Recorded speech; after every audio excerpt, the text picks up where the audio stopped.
পনির কিন্তু আমাদের কম বেশি সবাইকারই পছন্দের একটা জিনিস, তাই না? তাই ভাতের সাথে, রুটির সাথে, পরোটার সাথে, সবের সাথে যেমন জানিস ঠিক তেমনই আজকে এটা রেসিপি বানাচ্ছি। খেতে দুর্দান্ত হয়। তার জন্য গরম কড়াইয়ের মধ্যে সর্ষের তেল গরম করে এই যে পনিরটা দিয়ে দিয়েছি। উলট পালট করে ভেজে নেবো লাল লাল করে। বেশি লাল করবো না, অল্প একটু লাল লাল করে ভেজে গরম হয়ে এসছে।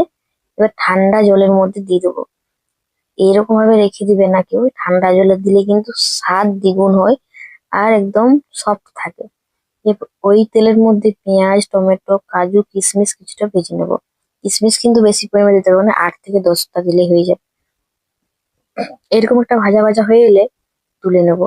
বেশি ভাজবো না, অল্প একটু রংটা এলেই হয়ে যাবে। ভেজে ঠান্ডা হতে দিয়ে দেবো। আবার ওই কড়াইয়ের মধ্যে হিং দিয়ে দেবো।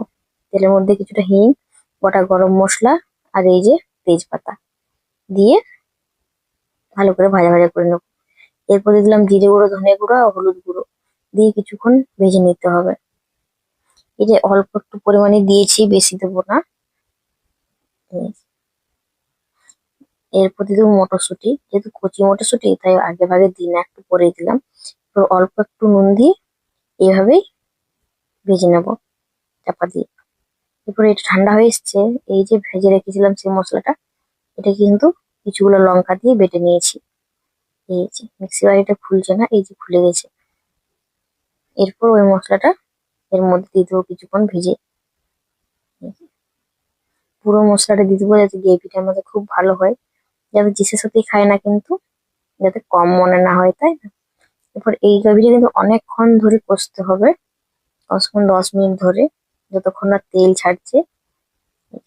এই গ্রেভিটার সাথে কিন্তু মটরশুঁটিটা খুব সুন্দরভাবে সেদ্ধ হয়ে গেছে। ঠিক এইভাবে এরপর এই যে পনিরটা ছেঁকে দিয়ে দিতে হবে মশলার মধ্যে। এরপর কিছুক্ষণ ভালো করে কষে অল্প একটু জল দিয়ে দেবো। এটা কিন্তু আমার নিজের রেসিপি নয়, এটা কিন্তু আমার একটা রেস্টুরেন্টের দাদাভাই দিয়েছিল। মানে প্রায় রেস্টুরেন্টে খেতে যেতাম, তো তখন এই রেসিপিটা বলেছিল আমাকে দাদাভাইটা। কিন্তু যেহেতু আমি একটু রান্না বান্না করতাম না, তাই স্কেচ করে নিয়েছিলাম। এই যে তারপর ধনেপাতা দিয়ে নামিয়ে নেবো। তা আজকের আমি প্রায় দিনই এইভাবেই বানাই। তো আজকের ভিডিওটি কেমন লেগেছে নিশ্চয়ই জানিও।